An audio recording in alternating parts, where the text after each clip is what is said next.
Fala, galera da Placar, boa noite. Você que está acompanhando aí pela manhã, bom dia, né? Muita gente acompanha logo pela manhã também. E Flamengo aí e Palmeiras encerraram a rodada aqui agora, né? Os dois empataram, só que há uma diferença, né? O Flamengo jogou titular, tem muitos jogadores lesionados e suspensos. Tinha o Pedro também, o Wallace suspenso. Mas o Palmeiras, a Raíza vai até explicar sobre isso, parece que vai priorizar as Copas, né?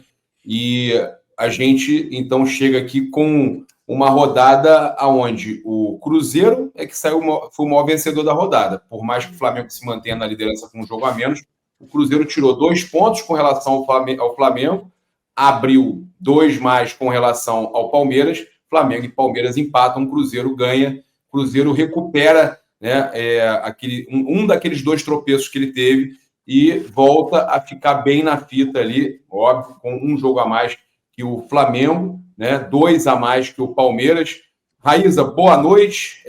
A gente tem aí, então, esse pós-jogo da Placar. Lembrar só a galera de se inscrever aqui no canal da Placar. É muito importante se inscrever, compartilhar, jogar nos grupos aí, dar essa moral para a revista Placar, revista de 55 anos, né, uma revista que é a mais famosa da América, podemos dizer assim, e que voltou com tudo e hoje está aí com o canal também arrebentando, crescendo demais. Boa noite mais uma vez, e como é que você viu esse empate de Flamengo e Palmeiras? Fala, Papa! Boa noite, galera que está chegando por aí com a gente. Primeiro de tudo que é uma honra, né? Fazer parte da Placar, essa marca histórica do futebol brasileiro.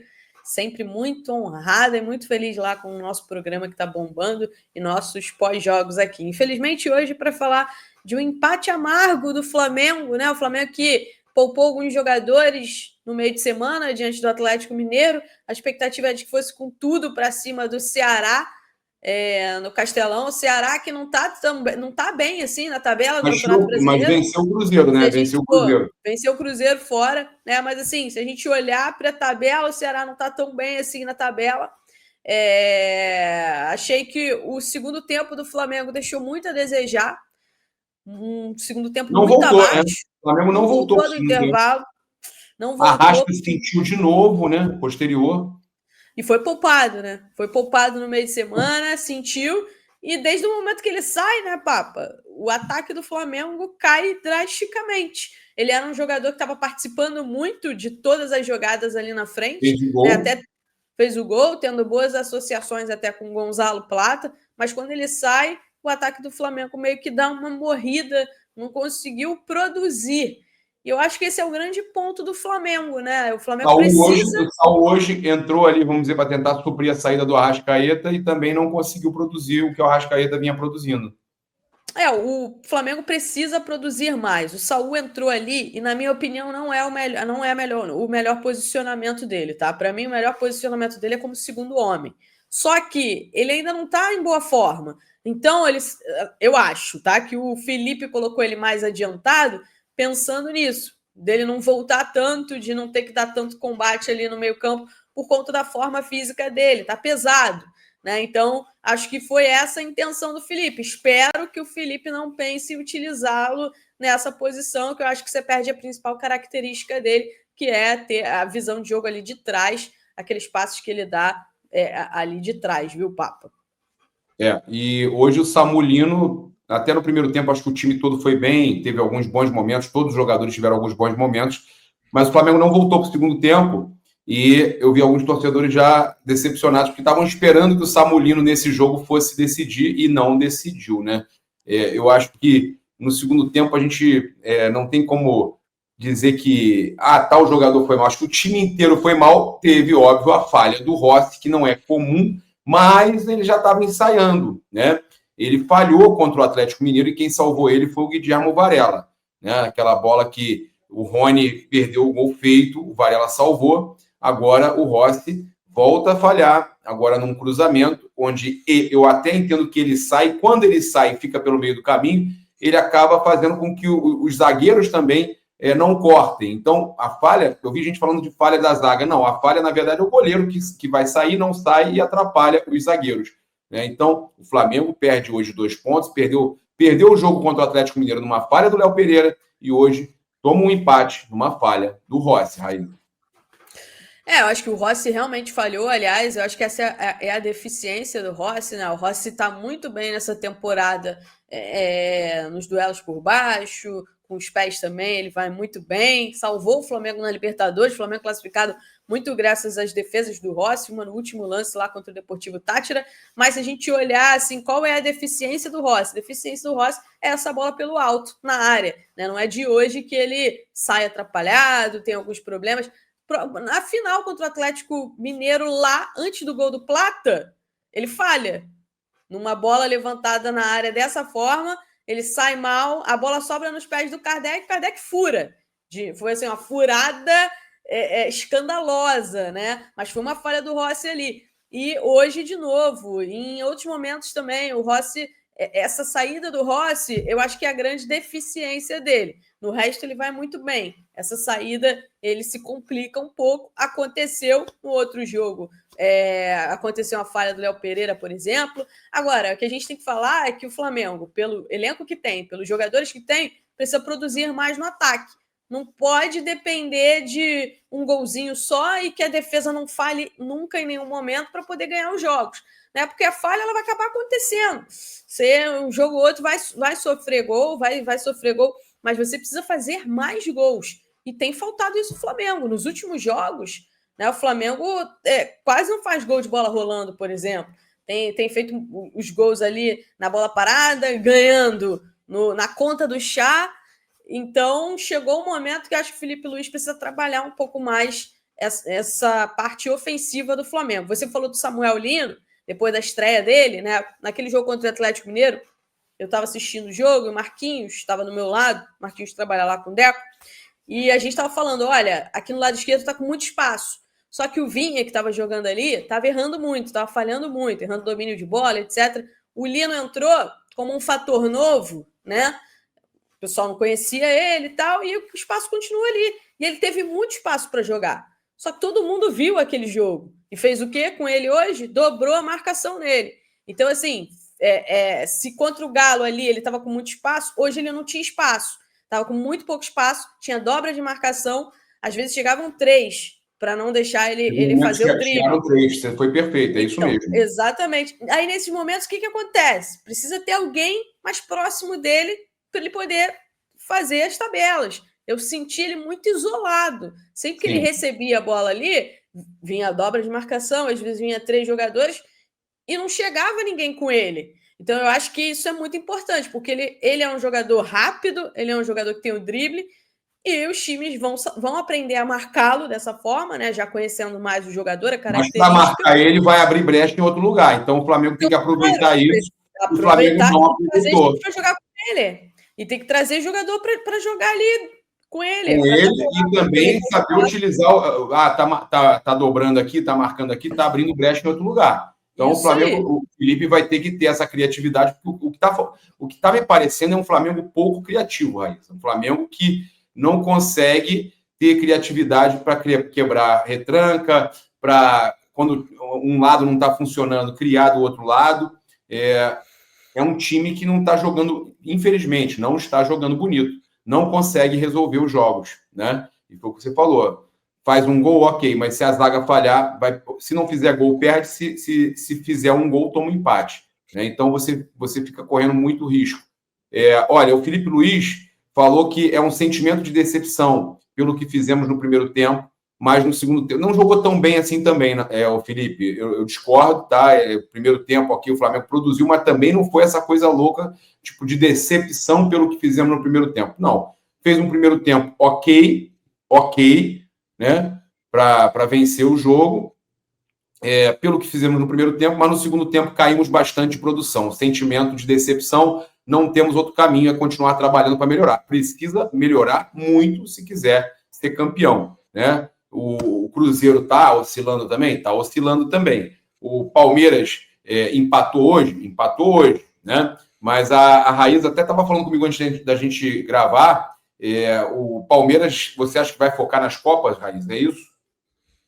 Foi o que me pareceu hoje, né? Para quem está acompanhando a gente, o Palmeiras colocou contra o Vitória lá um time totalmente reserva, do goleiro ao atacante. O Everton não jogou, jogou o Marcelo Lomba. E o time do Palmeiras foi totalmente reserva, escalação totalmente reserva. Tudo bem, é um clássico, né? Tá jogando contra o Corinthians, perdeu o primeiro jogo, vai para o Allianz no segundo jogo. A gente está falando de Copa do Brasil, parece, né, a postura do Palmeiras vai ser meio que de priorizar as Copas e ver o que vai dar no Campeonato Brasileiro. O Palmeiras, inclusive, fez muito isso nos últimos 2 anos, conseguiu ganhar, inclusive, um brasileiro. No ano passado conseguiu chegar a disputar ali com o Botafogo, mas acabou no final ali, o Botafogo conseguiu ser campeão, mas o Palmeiras deu um susto. Então, acho que essa vai ser a postura do Palmeiras.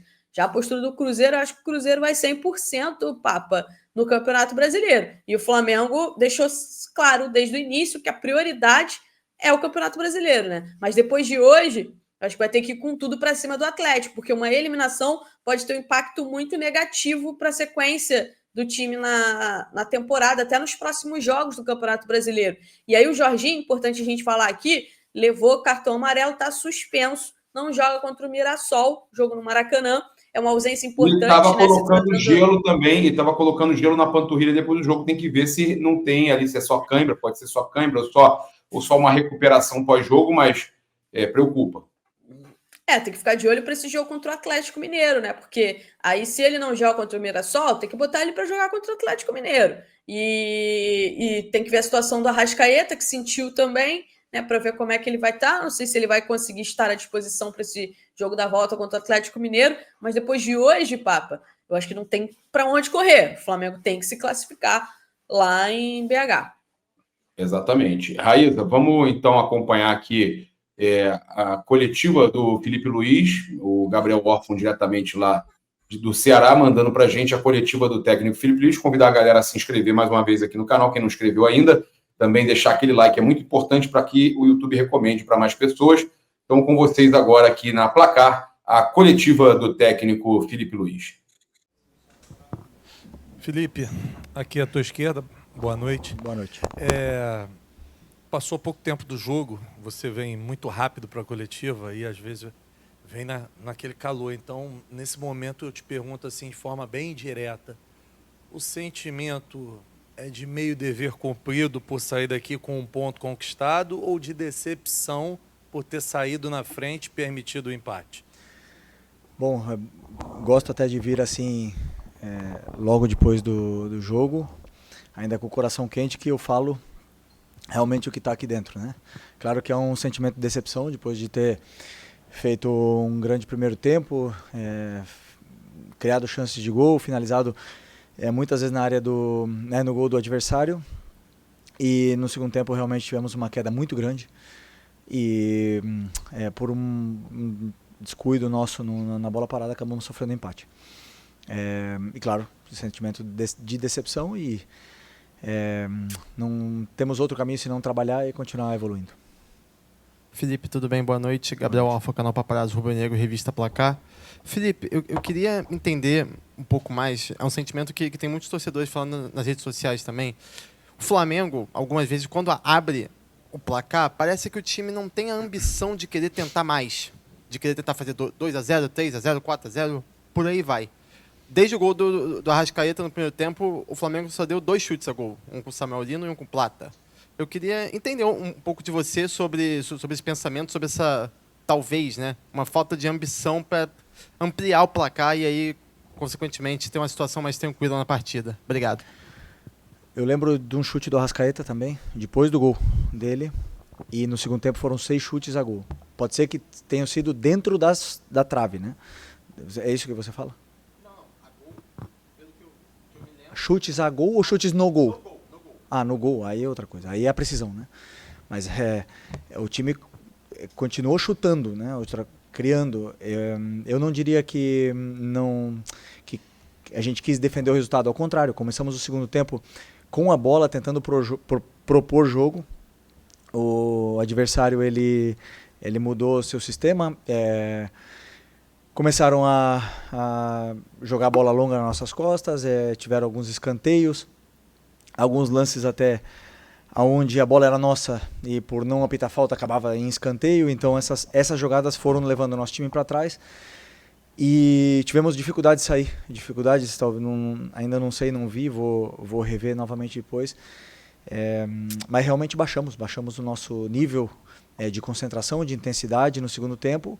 O adversário também aumentou a dele e aí tivemos essa nossa dificuldade em construir e de dominar o jogo outra vez, né? Então acabamos, como eu falei, sofrendo gol e tentamos o empate, mas claro, não é fácil jogar contra o time que se fecha tanto e no final acabou o empate e como eu falei, com gosto amargo. Boa noite, aqui Boa noite. Felipe Cristine Martins, da TV Editora Dinâmica. O Flamengo teve muita posse de bola, até fazendo uma comparação com o Ceará, a gente termina um primeiro tempo com 78% de posse de bola para o Flamengo e o Ceará sofrendo muito em relação a isso. E eu queria que você falasse sobre um momento de mudança, né? Você perdeu jogadores importantes, mas agora começa a ver essas chegadas fazerem a diferença. Será que essa dificuldade por ter a posse de bola, mas ao mesmo tempo não conseguir construir grandes jogadas a ponto de assustar o Ceará é em relação à falta de entrosamento? Como é que você vê?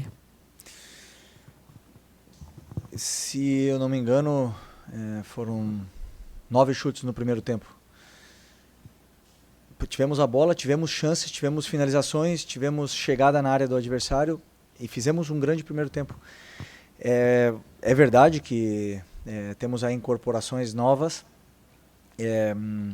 uma janela extraordinária do clube, e na qual alguns jogadores chegaram sem ainda ter muito tempo de ter treinado nem nos clubes que estavam, né? Alguns jogadores estavam de férias, e hoje, por exemplo, tivemos o Lino jogando 90 minutos, e não sei se era indicado para ele, mas vai se adaptar e já se adaptou rápido no que é o nosso modelo de jogo. Sobre a posse de bola, falando que o Ceará optou por não pressionar, por esperar em bloco médio, em bloco baixo e tentar sair no contra-ataque. Tentamos neutralizar esses contra-ataques deles no primeiro tempo e criar chances que pudéssemos criar dependendo desses espaços que a gente encontrava num bloco muito fechado, né? Sempre é mais complicado você encontrar os espaços num bloco onde é tão compacto e tão baixo, mas mesmo assim conseguimos criar chances. E como eu falei, no segundo tempo baixamos bastante nosso estado de concentração e aí tivemos mais dificuldade. Boa noite, Felipe. Aqui, Sidão Marinho da Litoral News. Desde que você chegou, né, para comandar a equipe profissional do Flamengo, eu não me lembro de 2 atuações mais abaixo da equipe em sequência. O Flamengo não teve aquele grande jogo contra o Galo e hoje também não conseguiu apresentar nos 90 minutos essa intensidade toda. Você acredita que a parte física pode estar pesando para os jogadores logo nesse momento forte da temporada, de decisão de Copa atrás de Copa, Copa do Brasil, Copa Libertadores? Qual a avaliação que você está fazendo internamente para esse time ter atuações mais abaixo do que o esperado? Obrigado. Bom, não. Primeiro que a atuação abaixo contra o Galo foi muito mérito deles, muito mérito do Atlético Mineiro. A forma como eles defenderam, eles nos causaram dificuldades. O time acabou dentro da área deles, já pode dizer pelo resultado negativo ou pelo que for. Fisicamente o time correu os 90 minutos em todo momento. E já falei, né? Quando são jogos depois de 3 dias, o time sente, por mais que alguns jogadores não jogaram na Copa do Brasil. Alguns jogadores não participaram, mas não acredito que seja físico, não acredito. Acredito que todos estamos na mesma situação, com a sequência de jogos, com o campeonato, o calendário recheado. Vai muito em função do que é o momento do jogo, o momento do adversário, a torcida empurrando, a forma que eles tinham de jogar. Nos incomodaram no segundo tempo, tivemos essa nossa dificuldade de encontrar os espaços, de ocupar bem as posições, e aí acabamos sofrendo e acabamos dando uma chance para o adversário que foi somente de escanteio, né? Porque assim, até então o time tinha defendido bastante bem, defendeu bem o que era o ataque do Ceará. Então, continuar trabalhando, evoluindo e poder voltar no nosso trilho das vitórias.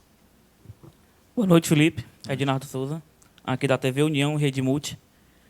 Próxima semana você completa 40 anos de idade. Com isso, você já passou por diversos clubes e já enfrentou diversos times. Queria saber, já você enfrentou os 2 times, Ceará e Fortaleza aqui na capital, Queria saber se você sente alguma coisa diferente, olhando das 4 linhas da parte de fora, sobre o calor da torcida, aqui de jogar aqui no Nordeste. Queria saber se tem alguma coisa diferente no seu ponto de vista. E a minha idade, qual é a relação da experiência? Ok. 40 anos semana que vem, verdade. Bem lembrado. Não tem nem tempo para fazer festa, né? Mas realmente é um prazer vir jogar aqui no Nordeste, vir jogar contra o Fortaleza e o Ceará. Sempre são jogos muito complicados, muito difíceis. Jogar no Castelão, principalmente contra o Flamengo, o estádio sempre está lotado. É uma grande festa e sempre nos criam muitas dificuldades, né? São times que se estruturaram muito bem, que hoje têm um poder econômico grande para poder contratar e lutar para continuar vários anos na Série A. Então, e também acredito que tanto o Fortaleza como o Ceará têm a dificuldade sempre de ter que fazer viagens longas nesse campeonato. Portanto, muito mérito desses dois times se manterem na Série A durante tanto tempo. Aqui, Felipe, boa noite. André Carvalho, da FM Conexão 70, certo? Nessa mesma sala de imprensa, ano passado, eu perguntei a você se o calendário do futebol brasileiro incomodava você, pela quantidade de jogos, né? E você estava começando um trabalho no Flamengo. E você me respondeu que não. Quanto mais competições para o Flamengo, nesse ano de 2025, era ideal para você também. E pelo seu desempenho no ano passado, hoje você está credenciado, né, a títulos, tanto na Copa do Brasil, como no Campeonato Brasileiro, até mesmo na Libertadores. Ao seu ver, como treinador, há uma prioridade em relação à competição? Ou você quer ficar na história do Flamengo conquistando um título inédito, que seria a Tríplice Coroa? Não, o objetivo é disputar todos os títulos, né? Hoje o Flamengo ele te permite isso. Você, com esse elenco altamente qualificado que temos, ele te dá a possibilidade de disputar os títulos, de brigar para ser campeão do Campeonato Brasileiro, de ter um elenco qualificado para chegar também na Libertadores e na Copa do Brasil. E eu, particularmente, volto a repetir o que eu falei ano passado, para mim é um privilégio ter esse número de jogos para jogar. Não reclamo, porque os melhores jogam mais jogos, isso quer dizer que somos um dos melhores. E eu, particularmente, quero ganhar todos os jogos que venham pela frente. Nunca vou escalar um time para perder um jogo, né? Então, da mesma forma, vamos aí na Copa do Brasil no meio da semana para tentar vencer o Atlético. Felipe, aqui atrás, nas câmeras aqui. Okay. Boa noite, Letícia de Almeida, BTB Esportes. Hoje, para além da partida, também foi o retorno do Vitor Hugo à relação do jogo e também já foi utilizado na reta final da partida. Gostaria de saber de você, né, ele que estava sendo negociado até pouco tempo, voltou de uma negociação que acabou não acontecendo. Queria saber como você enxerga o Vitor Hugo no elenco e se ele passa à frente de alguns jogadores, já que hoje, pela primeira vez relacionado, já foi utilizado. Qual a sua visão em relação ao garoto da base do Flamengo? Obrigada. Bom, vocês todos sabem da qualidade que o Vitor tem. É um jogador que cresceu no Flamengo, que sabe bem o que é ser Flamengo. Tem uma qualidade muito grande, vem treinando bem durante essas semanas. É um menino que também estava de férias, mas voltou agora. Treinou bem e eu optei por ele porque eu via que nosso time perdeu o controle do jogo e tentei colocar ele para tentar recuperar a bola, porque é um jogador que não perde bola. Se posiciona muito bem, muito inteligente, então optei por ele. Obviamente que quando todos estiverem, a concorrência é grande, né? Na posição dele são muitos jogadores, mas também é um jogador polivalente que pode jogar em várias funções. Vamos ver o que vai acontecer com o futuro. Boa noite. Marcela Duarte para o portal Futebol Cearense. Abrindo as redes sociais, Felipe, as pessoas estão apontando o gol que o Flamengo sofreu como uma falha do Rossi. Eu queria que você avaliasse esse lance, se foi uma falha conjunta da defesa ou especificamente do Rossi. Bom, eu revi o gol, mas ainda não fizemos a análise com calma. Sempre que toma um gol, existem quase sempre que uma equipe sofre gol, quase sempre, existem falhas, né? Dificilmente é somente mérito do adversário. Então, se foi o Rossi, se foi o Léo, se foi outro jogador, não me interessa. Acontecem, os erros acontecem, às vezes acontecem durante outras jogadas que não acabam em gol. Os erros, eles existem no futebol, Isso não, eu como treinador jamais apontaria o dedo e diria que foi falha desse ou foi falha do outro. Foi falha da equipe e quem perde somos nós. E para isso estou eu para treiná-los e que não volte a ocorrer esses erros, né, durante a semana. Felipe, boa noite. Mauro Santana, canal do Mauro Santana. Você, com a ausência do Danilo, que está entregue ao departamento médico, tem sido obrigado a repetir exaustivamente a zaga com Léo Ortiz e Léo Pereira. Chegou até a utilizar o Cleiton recentemente, mas ele entrou na função de lateral. E tem 2 zagueiros bastante jovens, mas muito promissores na base, que são o Iago e o João Vitor. Tem algum motivo em específico para que eles não estejam sendo utilizados, para pelo menos dar um desafogo aos zagueiros que têm atuado em uma sequência muito forte? Você tem razão, os zagueiros vêm numa sequência muito grande, né, com a queda, a lesão do Danilo. E eu acredito sempre, como eu falei na outra coletiva, a zaga, a última linha é um lugar para mim muito delicado, onde existem momentos e momentos para colocar os jogadores, e eu não senti que esse é o momento, pelo momento que a equipe vive, pelo que estamos lutando, pela dificuldade que tem os jogos pela frente. E os 2 jogadores, até agora, a fisiologia nos deu bastante segurança de que eles aguentam essa sequência, e enquanto isso acontecer, estou tentando manter essa dupla de zaga que já está tão bem entrosada. Mas eu sei que se precisar, se algum momento um dos 2 cair, eu tenho o Cleiton e o João, e também o Iago, como você bem citou, eu posso colocar eles, né? Claro que, como eu falei, né, eles vão entrar num momento da temporada onde é crucial, onde qualquer falha, como acontece com o Léo e Danilo, não sei se teriam o perdão, né? Então, nessa posição é muito difícil achar o momento certo para colocar, mas se precisar, como eu falei, eu confio neles.